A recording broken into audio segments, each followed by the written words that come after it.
একটা দৃশ্য কল্পনা করুন, উত্তর আটলান্টিকের মাঝখানে বরফে ঢাকা এক ছোট্ট দ্বীপ দেশ। সে দেশে মানুষ এতটাই কম যে একটা বড় স্টেডিয়ামের ধারণ ক্ষমতা থেকেও কম। জনসংখ্যা মাত্র 3,70,000, একটা বড় শহরের একটা পাড়ার থেকেও কম। কিন্তু 2018 সালে এই ছোট্ট দেশটাই অসম্ভবকে সম্ভব করে দেখিয়েছিল। আইসল্যান্ড পৌঁছে গিয়েছিল ফুটবলের সবচেয়ে বড় মঞ্চে, ফিফা ওয়ার্ল্ড কাপে। কিভাবে তারা এটা সম্ভব করেছিল? তাদের ছিল না কোনো বাজেট, ছিল না নামকরা প্লেয়ার, ছিল না গ্ল্যামার, কিন্তু ছিল একটা জিনিস: অদম্য বিশ্বাস। এই দলে ছিল অনেক পার্ট টাইম ফুটবলার। কেউ দোকানে কাজ করত, কেউ ছিল ওয়েটার, কেউ আবার ডেন্টিস্ট। এমনকি তাদের কোচ হেইমির হালগ্রিমসন, যিনি পেশায় একজন ডেন্টিস্ট। বছরের বেশিরভাগ সময় আইসল্যান্ড বরফে ঢাকা থাকে।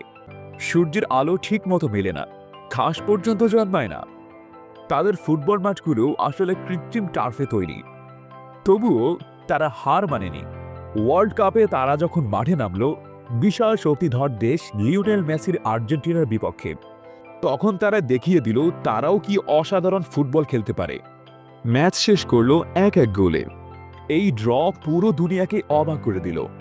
তারা শুধু বিশ্বকাপে কোয়ালিফাই করেনি, তারা বিশ্বকাপ বাছাই পর্বে তাদের গ্রুপে সবার উপরে ছিল। এমনকি ক্রোয়েশিয়ার চেয়েও তাদের পয়েন্ট ছিল বেশি, যারা পরে ওয়ার্ল্ড কাপ ফাইনালে উঠেছিল। এসব কোনো কাকতালীয় ঘটনা ছিল না।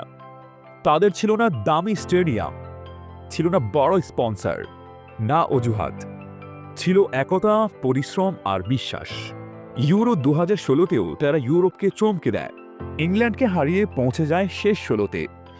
এমনকি কোয়ার্টার ফাইনালে ফ্রান্সের বিপক্ষে 2 গোল করেছিল তারা।